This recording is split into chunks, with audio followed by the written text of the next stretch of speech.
Bismillahirrahmanirrahim. Dans le cadre des cours de préparation au concours de recrutement, option sage-femme, nous avons préparé cette présentation sur l'approche classe des mères. La définition des classes des mères, donc c'est une approche basée sur l'enseignement offert à un groupe de femmes enceintes et accouchées par un professionnel de santé dans une structure de soins. Il permet un apprentissage en groupe adoptant une approche participative par le biais de discussions et de travaux pratiques, et en stimulant la curiosité des femmes par des questionnements et par la recherche de solutions. L'un des grands avantages de cet enseignement est que l'on y pratique souvent une dynamique de groupe, ce qui permet aux futures mamans d'échanger leurs témoignages et leurs expériences. La taille du groupe doit être entre 10 à 15 participantes. Le choix du lieu doit être judicieux. L'horaire doit être fixé en concertation avec les participantes. Les supports éducatifs doivent être utilisés pour renforcer un message et selon le thème choisi. Donc, les classes des mères fait partie de l'éducation par la santé. Donc, l'éducation dans le domaine de la santé consiste non seulement à donner l'occasion d'apprendre de nouvelles connaissances de manière consciente et planifiée, mais aussi de cultiver la motivation, la technique et la confiance nécessaires à la conduite des activités d'amélioration de la santé. Pour l'historique de la classe des mères, la mise en œuvre active de l'éducation groupée des femmes enceintes à travers les cours de préparation à l'accouchement a débuté dans plusieurs pays après la Deuxième Guerre mondiale, au Japon, la France, Espagne, Hollande et Belgique.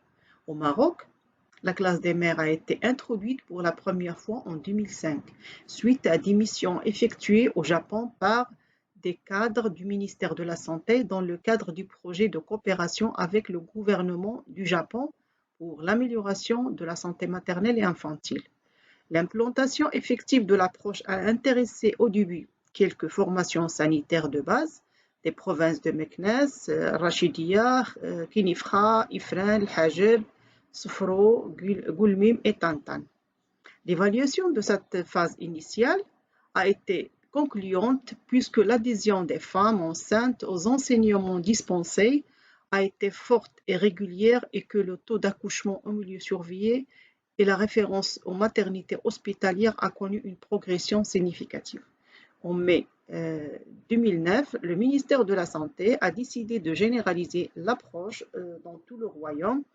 Donc, un atelier national a été organisé pour étudier les modalités d'extension et des ateliers régionaux ont été organisés pour sensibiliser les responsables sur les objectifs et sur les modalités de mise en œuvre de cette approche. L'objectif général des classes des mères, c'est de contribuer à la promotion de la santé de la mère et du nouveau-né.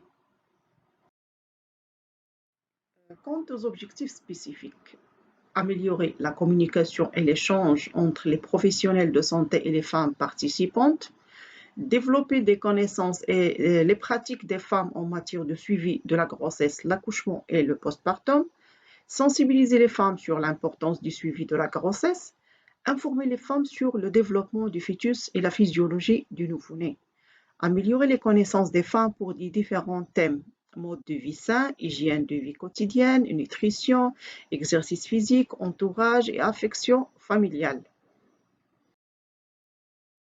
Inciter les femmes à consulter en urgence en cas d'anomalie, reconnaissance des signes d'alarme, faire comprendre aux femmes l'intérêt de l'accouchement en milieu surveillé, développer les compétences des femmes en matière de suivi de nouveau-né, donc allaitement maternel, toilette et bain du nouveau-né et la vaccination, et sensibiliser les femmes sur l'intérêt des consultations postnatales.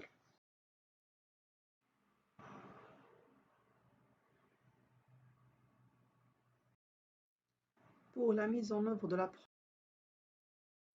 modalités de recrutement des femmes enceintes et accouchées. Donc, le recrutement des bénéficiaires des séances classes des mères est une étape cruciale et décisive. Sa réussite est fortement liée aux capacités du professionnel de santé à inciter les femmes enceintes et accouchées ou leurs familles pour bénéficier des cours classes des mères, Conditions favorables du déroulement des séances classe des mères, bénéfices tirés des premiers cours et la crédibilité des animatrices.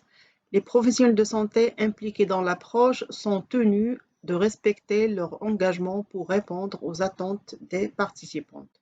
Le recrutement se fait lors des consultations pré- et postnatales, les consultations médicales au niveau des réseaux des soins de santé primaires ou le réseau hospitalier, au moment de l'accouchement, au niveau des maisons d'accouchement ou les maternités hospitalières, et toute autre opportunité de contact avec les femmes enceintes et accouchées, au niveau des associations féminines et des foyers féminins et autres.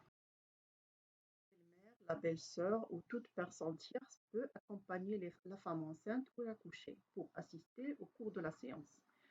La date, le thème des cours et le lieu de la séance doivent être affichés au tableau d'affichage de la structure de santé et notifiés dans le carnet de santé de la femme. Centre de santé.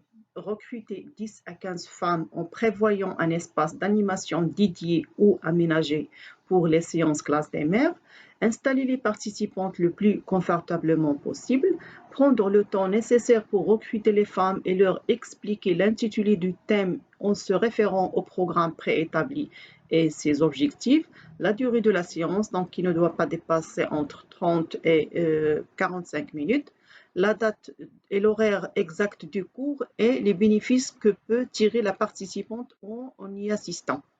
Faire un feedback immédiat pour avoir une idée sur l'acceptation ou les raisons du refus. Valoriser la femme d'avoir accepté d'assister à la séance, inscrire les coordonnées de la recrutée sur le registre pour pouvoir la relancer en cas d'absence. Notez lisiblement le rendez-vous prévu sur le carnet de santé et le jour de la séance.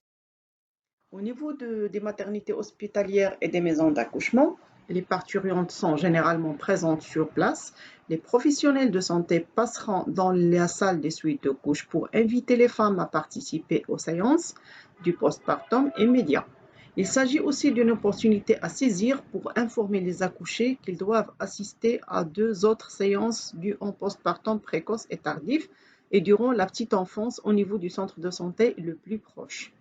Au niveau de l'équipe mobile, les sorties de l'équipe mobile peuvent constituer également une opportunité de recruter et référer correctement les femmes cibles au centre de santé pour qu'ils puissent bénéficier des séances classe des mères. Les modalités d'organisation de la séance d'animation. La réussite d'une séance classe des mères est tributaire non seulement des habiletés de communication et d'animation que doit maîtriser l'animateur pour conduire une séance éducative, mais surtout la qualité avec laquelle il planifie tout le processus de cette séance. Le processus d'organisation d'une séance d'animation de classe des mères se schématise comme suit. Donc, besoin d'organisation d'une séance d'animation classe des mères. On passe au choix du jour et l'horaire du cours et on voit est-ce qu'il est convenable. Sinon, on doit faire un autre choix de l'horaire et du jour qui convient. Si oui, on élabore un programme trimestriel et on affiche l'annonce. Et on passe au recrutement des femmes. Si pas de recrutement de femmes, on doit revoir le choix du jour et l'horaire du cours. Si recrutement, on organise la séance et on évalue la séance d'animation par un compte rendu. Pour le contenu du programme classe des mères, donc le programme tient compte de l'âge de la grossesse et répond aux préoccupations spécifiques de la femme enceinte et de l'accouchée. Le cours peut être mené dans une ou plusieurs séances et il est préférable de réserver le même jour de chaque semaine du mois pour chaque niveau d'apprentissage. Pour couvrir les différents thèmes relatifs au suivi de la grossesse, de l'accouchement et du postpartum, il est proposé d'établir le programme suivant. Premier cours, il concerne le premier trimestre, donc grossesse et son développement, changement physiologique et psychologique chez la femme enceinte, l'intérêt du suivi de la grossesse et du carnet de santé de la femme, intérêt des examens biologiques et échographiques dans le suivi de la grossesse, les signes du danger au cours du premier trimestre et la nutrition de la femme enceinte hygiène de la mère et la vaccination de la femme. Pour le deuxième cours, deuxième trimestre, il aborde l'intérêt du suivi de la grossesse, surtout le dépistage des grossesses à risque, du carnet de santé, la nutrition et hygiène de vie, les signes du danger liés au deuxième trimestre et les exercices physiques du deuxième trimestre. Le troisième cours, il va concerner le troisième trimestre et bien sûr le neuvième mois. Il va aborder l'intérêt de l'accouchement en milieu surveillé, les signes du danger liés au troisième trimestre de la grossesse, la préparation à l'accouchement, exercice physique du troisième trimestre, déroulement de l'accouchement, la nutrition et hygiène de vie, l'allaitement maternel, préparation du sein, les soins et toilettes du nouveau-né, l'intérêt de la consultation postnatale, les signes du danger pour la mère et le nouveau-né au cours du postpartum, l'hygiène de la mère et du bébé, le dépistage néonatal de l'hypothyroïdie congénitale et la santé mentale, bien sûr, les changements psychologiques de la femme au cours de la période du postpartum. Pour le cours du postpartum immédiat, précoce et tardif, donc il va aborder des signes de danger du postpartum pour la mère et le nouveau-né, la santé mentale, donc notamment les dépressions du postpartum, l'hygiène féminine, des soins étoilés du nouveau-né, soins des yeux, soins cordons et toilettes, allaitement maternel, hygiène alimentaire, dépistage néonatal de l'hypothyroïdie congénitale, la vaccination du nouveau-né et la planification familiale. Bien sûr, d'autres thèmes peuvent être proposés par les femmes afin de répondre à leurs besoins en information.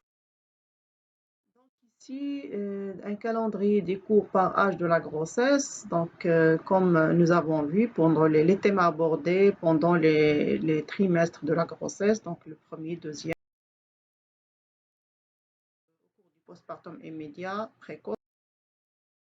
Voici un exemple de planning des séances classe des mères. Donc, par exemple, le premier jeudi du mois, de 10h à 11h, il sera consacré au groupe 1, donc des femmes enceintes dans leur premier trimestre de la grossesse. Pour le deuxième jeudi du mois, les femmes enceintes, donc G2, des femmes enceintes du deuxième trimestre. Pour le troisième jeudi du mois, il sera consacré au G3, donc des femmes enceintes dans leur dernier trimestre de la grossesse. Et le quatrième jeudi du mois, il sera consacré aux femmes accouchées, donc c'est-à-dire des classes des mères du postpartum. Bien sûr, si une femme enceinte du cinquième mois se présente pour la première fois à la classe des mères, il doit assister au deuxième cours et l'animatrice ou l'animateur est tenu de lui donner un bref aperçu sur les principaux messages relatifs au cours antérieur, c'est-à-dire le premier cours.